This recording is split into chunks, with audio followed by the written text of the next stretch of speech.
الأصدقاء salam alaikum, bonjour ou bonsoir les amis. J'espère que vous allez bien partout où vous vous trouvez.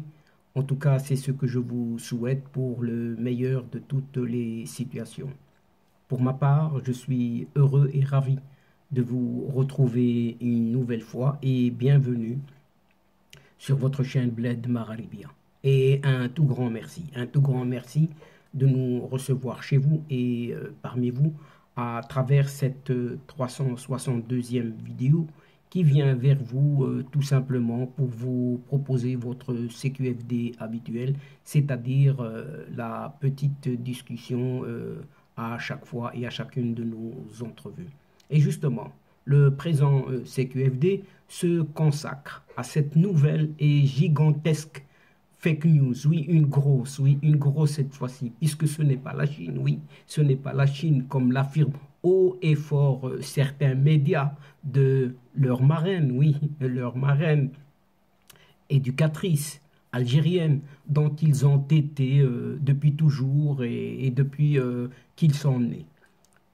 Oui, c'est un nouveau gros canular, oui, un gros mensonge qui concerne cette fois-ci ce supposé méga projet d'une certaine exploitation de ces précieux gisements de phosphate, cette fois-ci à Tébessa, afin que cette Algérie puisse justement concurrencer son voisin qu'est le Maroc sur aussi l'exportation de tous ces minerais. Ainsi, chers amis, ce pseudo-méga projet sera certainement le futur méga scandale. Oui, vous entendez bien, sera le futur méga scandale qui ne manquera pas d'ébranler cette nouvelle Algérie. Oui, née depuis la chute de ce régime, de ce petit abbé, souvenons-nous-en. Oui, vous vous en rappelez de ce petit abbé dans le sillage de ce mouvement pacifique de Hirak, qui est né un certain 22 février 2019.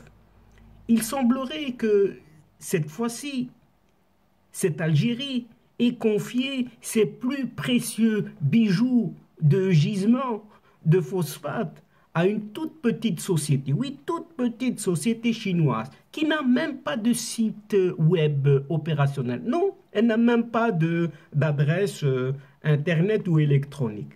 Et voilà, chers amis, en quoi consiste ce gros mensonge? Oui, ce gros, tellement gros que ça passe dans les journaux algériens, dans les médias, la presse, auxquels nous sommes désormais habitués, bien évidemment, puisqu'il s'agit d'un soi-disant feu vert, oui, pour un méga projet de quelques 7 milliards de dollars entre, écoutez bien, la Chine et l'Algérie. Oui, ils osent annoncer que c'est entre la Chine et l'Algérie, alors que probablement, si c'est le cas, c'est une toute petite entreprise.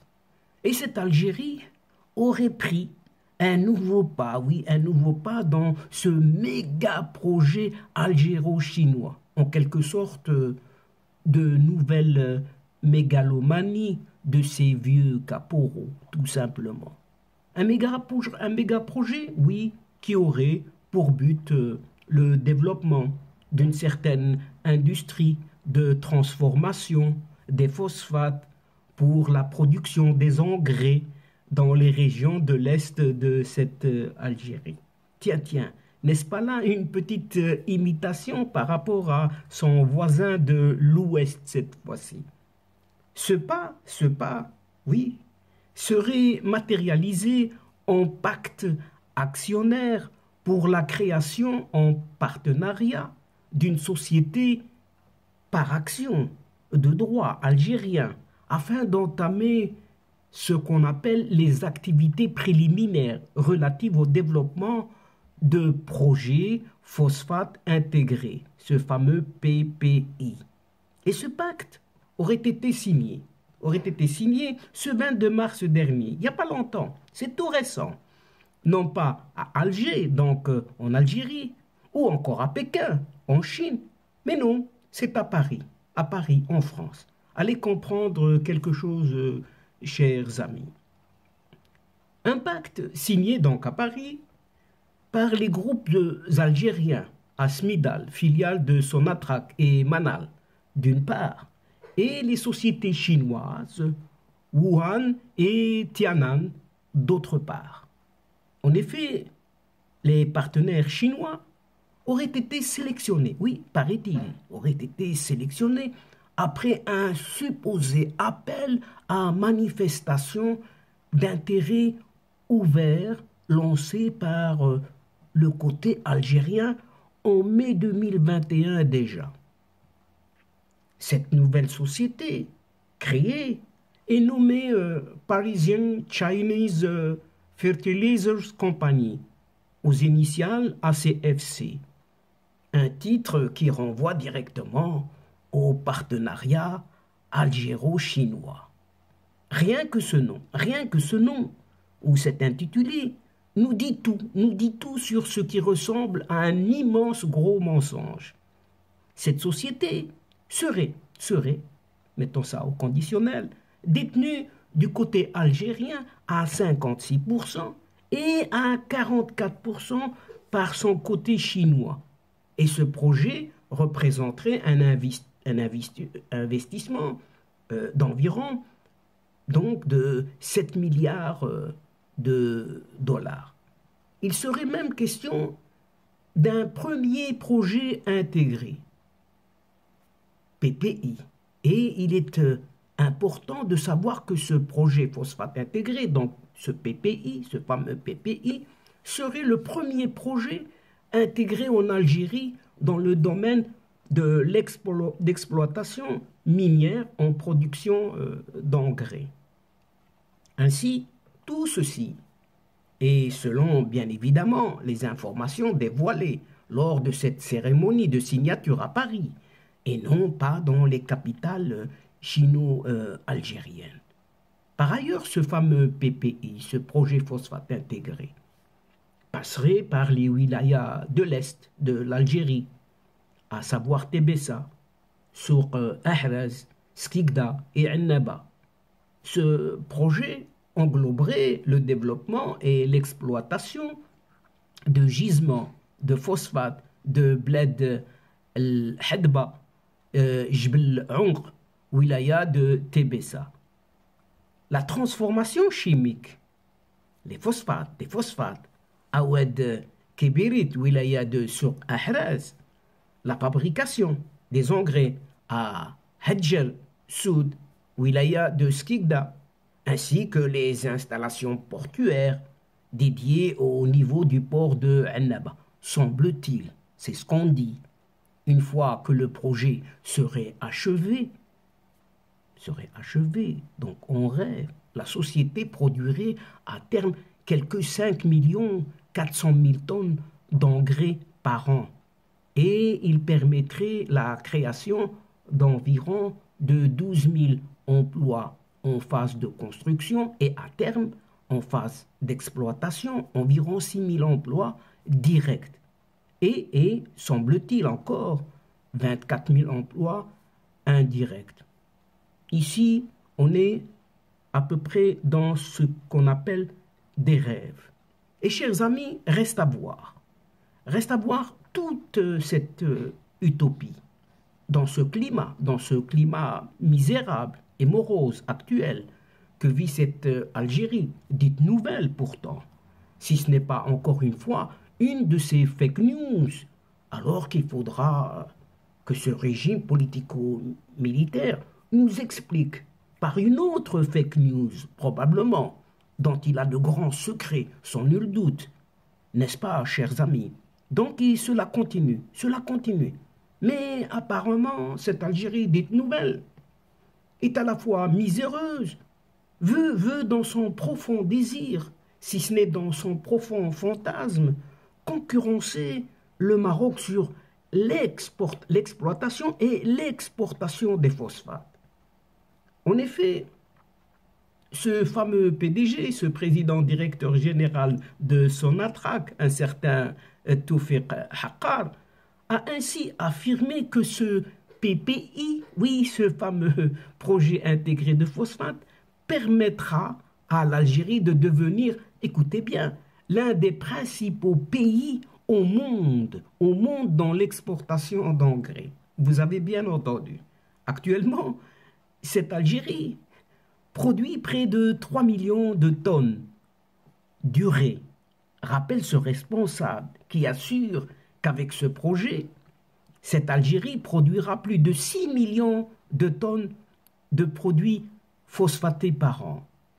Et ce Toufiq Haqqar a assuré que ce projet reste très important en termes d'investissement, comme nous l'avons rappelé auparavant, avec 7 milliards de dollars, ajoutant qu'il mobilisera beaucoup de ressources financières, humaines et techniques et aura des effets sociaux et économiques, notamment dans l'oriental du pays.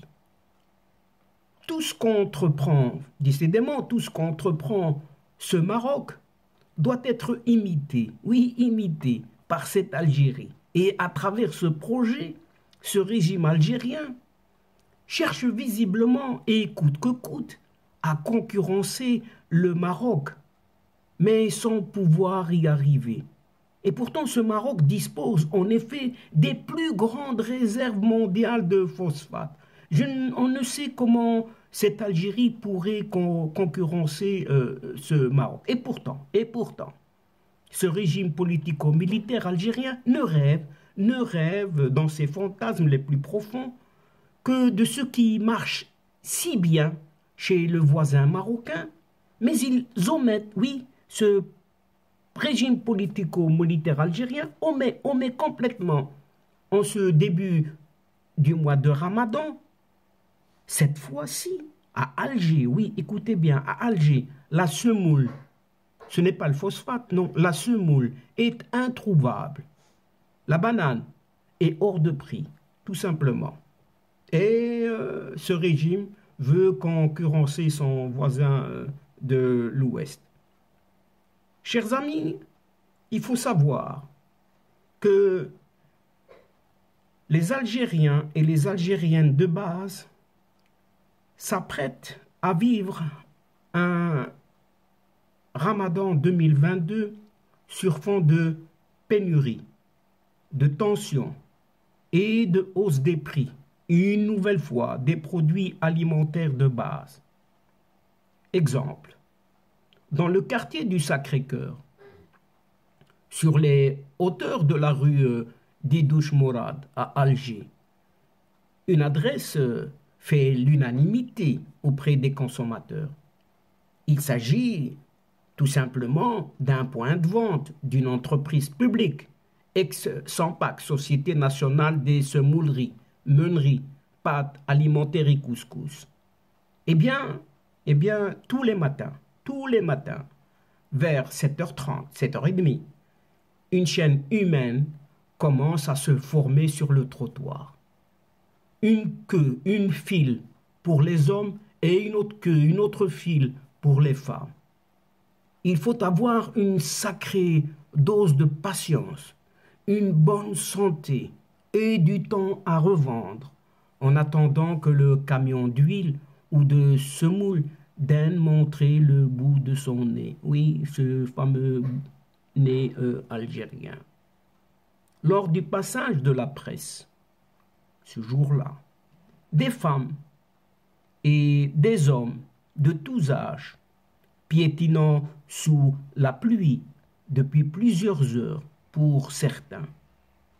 Et parmi eux, quelqu'un déclare: « Je suis arrivé, c'est une femme, je suis arrivé avant 8 heures pour être sûr de repartir avec un bidon d'huile, » confie une jeune femme. Les prix sont corrects dans cette grande surface, mais il faut juste être patient. À Alger, oui, à Alger, la capitale, la semoule est introuvable et la banane est hors de prix. Les Algériens et les Algériennes s'apprêtent à vivre un Ramadan 2022 sur fond de pénurie, de tension et de hausse des prix des produits alimentaires de base, tout simplement, rien que ça, comme les fois passées et comme d'habitude. Tout comme la semoule, l'huile de table ressemble à une arlésienne.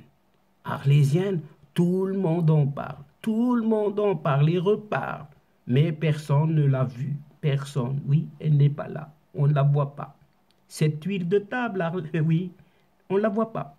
Nous avons fait le tour des supérettes sans en trouver la moindre trace, si ce n'est la moindre odeur. Sauf dans l'un des commerces d'alimentation générale, où un bidon de 4 litres de Floréal, cette marque, avait miraculeusement échappé à la razzia de cette matinée. Encore d'autres exemples. Seul problème, le prix de cette huile. Oui, le prix de cette huile est de 1600 dinars algériens. Vous entendez bien, 1600 dinars algériens. Le ramadan qui s'annonce, oui, le ramadan qui s'annonce sera le plus misérable de notre vie. En tout cas, c'est ce que déclare un petit Algérien de base. Il le déclare la rue Rabah Noël.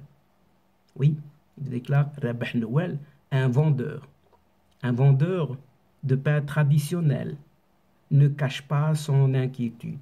Et il dit, la semoule et l'huile de table se vendent sous le manteau, en cachette, en catimini, au marché noir, ou alors il faut faire le pied de grue durant plusieurs heures devant les commerces en attendant une hypothétique livraison. C'est ce que dit ce rue Rabah Noël. J'ai réussi à me débrouiller, quelques 4 sacs seulement de semoule. Mais je ne sais pas si je vais pouvoir continuer à vendre mon pain vu cette situation à n'en pas finir. Au marché cette fois-ci, Farhat Boussaad, pas de traces de semoule et d'huile également. Les citoyens et citoyennes affichent des mines soucieuses. Ils n'hésitent pas à faire part de leur consternation face au prix affiché. À titre d'exemple, en voici quelques prix qui peut se permettre de remplir son couffin par les temps qui courent. Et à titre d'exemple, ici, la pomme de terre, 120 dinars. Haricots verts, 380. Tomates, 130. Courgettes, 150. Petits pois, encore 150. Les œufs, pièces, 16 dinars. S'exclame un père de famille en pleine file ou autre queue. Et il rajoute, je n'ose même pas faire un tour au rayon des viandes et des légumes secs. C'est juste de la folie. Oui, de la folie. Je sens, nous allons passer le ramadan le plus misérable de notre vie. Pourquoi? La banane est à 550 dinars le kilo. Et en effet, les prix flanquent le vertige, si ce n'est la maladie. La banane est vendue donc à 550 dinars le kilo. La pomme golden, celle qui est appelée golden de Batna, 600 dinars. Les fraises, 300 dinars. Les artichauts, 140. La laitue, 150. Et qui dit mieux? Oui, qui dit mieux? Les légumes secs, censés faire bouillir la marmite des foyers à faible revenu, sont hors de portée. Aussi, les lentilles, 320 dinars. Les haricots blancs, 330. Les pois chiches, 350. Le blé concassé, donc ce qui est appelé fric, indispensable à la préparation de cette fameuse shorba durant le mois sacré, s'affiche quant à lui entre 400 et 600 dinars, pas moins que ça. Ainsi, chers amis, l'on constate une dégringolade du pouvoir d'achat, une flambée des prix et pénurie tous azimuts. Le premier trimestre 2022 a été compliqué pour la plupart des citoyens et citoyennes. Une inflation jamais vue, oui, jamais vue et sans précédent. Donc le mois sacré, oui, de Ramadan, qui est à nos portes, risque d'aggraver la situation vu les spéculations habituelles des commerçants durant cette période de Ramadan. Et chers amis, c'est sur ce constat, oui, ce malheureux constat, cette Algérie ose annoncer, sans avoir froid aux yeux, concurrencer cette fois-ci son voisin de l'Ouest sur une matière encore où le voisin de l'Ouest est le champion du monde en la matière. C'est à ne rien comprendre, ou plutôt, c'est à se rouler par terre pour ne pas dire à se rouler dans la farine. Et donc, chers amis, c'est dans cette situation de crise alimentaire que cette Algérie dite nouvelle se risque encore à prononcer et à dire haut et fort concurrencer son voisin de l'Ouest, sachant tout de même que les nouveaux défis du Maroc en tant que gardien, oui, de cet approvisionnement alimentaire mondial, la géopolitique, l'économie et la durabilité des exportations mondiales d'engrais par cette OCP, ce fameux OCP, Office chérifien des phosphates marocains.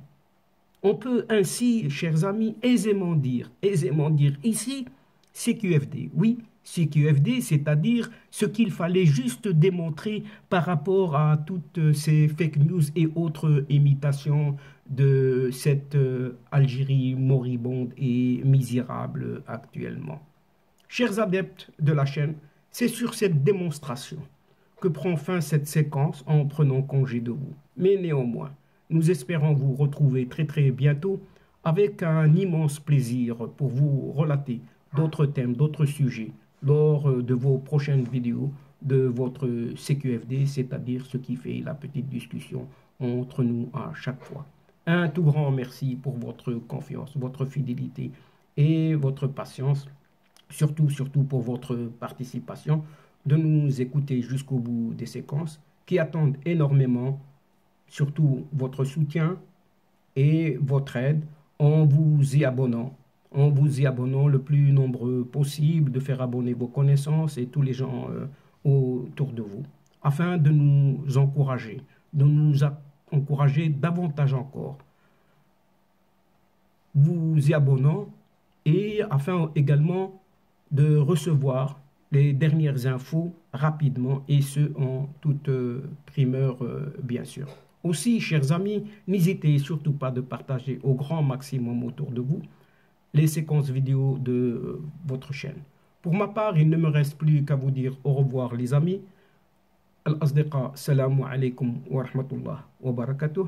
À la prochaine fois et à bientôt. إلى اللقاء في حصة أخرى إن شاء الله مع السلامة.